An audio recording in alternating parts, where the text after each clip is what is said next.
વલસાડ જિલ્લાના Valsad city police station વિસ્તારમાં 19 નવેમ્બરના રોજ એક મહિલા દ્વારા એક ફરિયાદ આપવામાં આવી હતી. જે અનુસંધાને ફરિયાદની હકીકત એવી હતી કે છેલ્લા 1-1.5 મહિનામાં એના એટીએમ કાર્ડનો ઉપયોગ કરીને અલગ અલગ એટીએમમાંથી 4,06,038 રૂપિયા ઉપાડી લીધેલા છે. જે પ્રાથમિક હકીકત જે મળી હતી એ પ્રમાણે આ મહિલા કોઈ એક એટીએમમાં વલસાડ સિટીના તિથલ રોડ ઉપર કોઈ એટીએમમાં પૈસા લેવા ગયા હતા. એ વખતે એ એટીએમ કાર્ડ એમનું જે હતું એ જે લોકો હતા પાછળ જે ઊભેલા એ લોકોએ વાતોવાતમાં એને બિઝી રાખીને એનું જે કાર્ડ હતું એટીએમ કાર્ડ એ બદલી લીધેલું હતું. એનું ઓરિજિનલ એટીએમ કાર્ડ લઈને એક બીજું ડુપ્લિકેટ એટીએમ કાર્ડ એને પકડાવી દીધેલું હતું અને એ એટીએમ કાર્ડ લઈ જઈને અલગ અલગ એટીએમમાંથી ટોટલ 4,06,038 રૂપિયા એ લોકોએ ઉપાડી લીધેલા હતા. બનાવની ગંભીરતાને ધ્યાને રાખીને વલસાડ સિટી પોલીસ સ્ટેશનના પીઆઈ દિનેશ પરમાર અને ડિસ્ટર્બ પીએસઆઈ અને તમામ ટીમ આમાં કામે લાગેલી હતી. ટેકનિકલ સીસીટીવી અને એની સાથે સાથે મોબાઈલ ઇન્ટેલિજન્સ તમામનો ઉપયોગ કરીને આ આરોપી છે એ લોકોને આઈડેન્ટિફાઈ કરવામાં સફળતા મળી હતી. અને આ આરોપીઓની આઈડેન્ટિફિકેશન કર્યા પછી વલસાડ સિટીની સ્પેશિયલી એક ટીમ હિસાર હરિયાણા રાજ્યના હિસાર જિલ્લામાં મોકલી આપવામાં આવી હતી અને એક જે આરોપી છે જીતેન્દ્ર ઉર્ફે રાજેશ મહાલા એને ધરપકડ કરવામાં સફળતા મળી છે. સર, આરોપીની એમો શું હતી? એની પાસેથી અલગ અલગ એટીએમ કાર્ડ પણ મળી આવ્યા. આ આરોપીઓ છે એમાં જીતેન્દ્ર જે પકડાયો છે એના સિવાય પરવીન અને સુનિલ આ 2 આરોપી હજી પકડવાના બાકી છે. આ સમગ્ર જે એટીએમ સ્વાઇપ બદલી નાખવાનું જે આખું જે મોડસ ઓપરેન્ડી જેનો મુખ્ય જે આરોપી છે પરવીન છે અને જીતેન્દ્ર એની સાથે જોડાયેલા છે.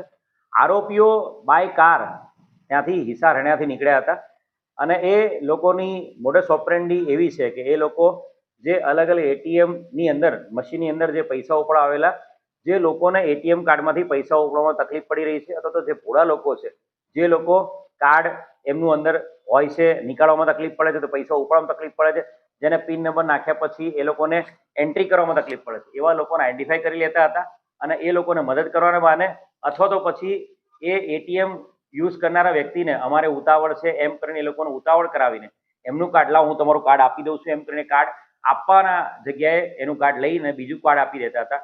આ રીતે ઘોડા અને જે લોકોને ઓછી એટીએમ કાર્ડ યુઝ કરવામાં ખબર પડે છે એવા લોકોને ટાર્ગેટ કરતા હતા.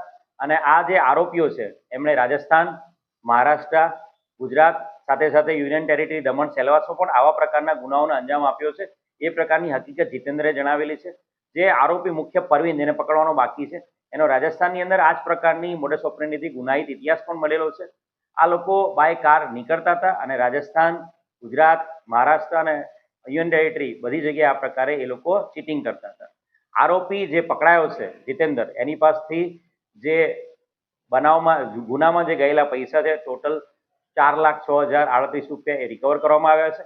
સાથે સાથે એની પાસેથી હુન્ડાઈ i20 કાર અને એની પાસે એક મોબાઈલ ફોન 5,000 રૂપિયાનો અને ટોટલ 99 જેટલા અલગ અલગ બેંકના એટીએમ કાર્ડ એની પાસેથી મળ્યા છે.